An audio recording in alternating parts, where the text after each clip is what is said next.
ଆଜି ରୁମ୍ରେ ପଖାଳ ସାଙ୍ଗକୁ ମସଲା ଦିଆ ମାଛ ପୁରା ଜମିଗଲା। ହ୍ୟାଲୋ ଗାଇସ୍, ମୁଁ ଅଭିଷେକ ଚେନ୍ନାଇରେ କାମ କରେ। 365 ଚ୍ୟାନେଲ ବ୍ଲଗର ଆଜି ହେଲା ଡେ 6।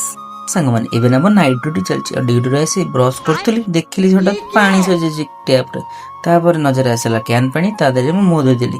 ତାପରେ ଚାଲିଲି ବ୍ରେକଫାଷ୍ଟ କରିବାକୁ। ବ୍ରେକଫାଷ୍ଟରେ ଥିଲା ଓଟ୍ସ ଆଉ କ୍ରିମ୍ ବିସ୍କୁଟ ଖାଇକି ଶୋଇବାକୁ ଚାଲିଲି।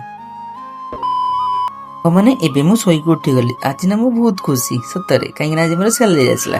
ମାସ ସାରା କଷ୍ଟ କରିବା ଆଉ ଗୋଟେ ଦିନ ଖୁସି ହବନି କେମିତି ବା। ପଇସା ଆସିବ ଖୁସିରେ ଚାଲୁ ଆମେ ମାର୍କେଟ ମାଛ ଆଣିବା ପାଇଁ। ଆସିକି ପହଞ୍ଚିଗଲି ଦୋକାନରେ, ଦେଖିଲି ବହୁତ ସାରା ମାଛ, ହେଲେ ଆମର ସେଇ ମାଛ ରୋହି ମାଛ। ବାଳୁଆ ନଉଥିଲି କାଟିବାକୁ, କାଟିକି ଆମକୁ ଦେଇଦେଲେ। ତାପରେ ବାଟରେ ଆସୁ ଦେଖିଲା ବେଳକୁ ଭାଇଙ୍କର ଏଇ ଆଖୁ ରସ ଗ୍ଲାସ ଦେଖି ଭାରି ଇଚ୍ଛା ହେଲା। 2 ଗ୍ଲାସ ଟେ ପିଇ ଆସିକି ପହଞ୍ଚିଗଲି ରୁମରେ। ମାଛ ଧୋଇକି ହଳଦୀ ଲୁଣ ଗୋଳେଇକି ଚାଲିଲି ଭାଜିବା ପାଇଁ। ହେଲା ପରେ ତାପରେ ମସଲା ଦିଆ ମାଛ ଗୋଳେଇ ରଖିଥିଲେ ତାକୁ ବି ଭାଜିଦେଲି। ଆଉ ଡେରି ନ କରି ଚାଲିଲି ଗାଧେଇବା ପାଇଁ। ଗାଧେଇ ସରିଲା ତାପରେ ବସି ପଡ଼ିଲୁ ଦି ଭାଇ ଖାଇବା ପାଇଁ। ପଖାଳ ଭାତକୁ ମସଲା ଦିଆ ମାଛ ଭଜା ଆଉ କଞ୍ଚା ଲଙ୍କା ଲୁଣ। ହଁ ସାଙ୍ଗମାନେ, ଆଜିର ଲଞ୍ଚଟା ପୁରା ଅଲଗା ପ୍ରକାର ଥିଲା, ଭାରି ବଢିଆ ଲାଗିଲା। ଯଦି ବ୍ଲଗଟି ଭଲ ଲାଗିଥିବ ସବସ୍କ୍ରାଇବ କରିବାକୁ ଜମାରୁ ଭୁଲିବନି। ରହିଲି, ଜୟ ଜଗନ୍ନାଥ।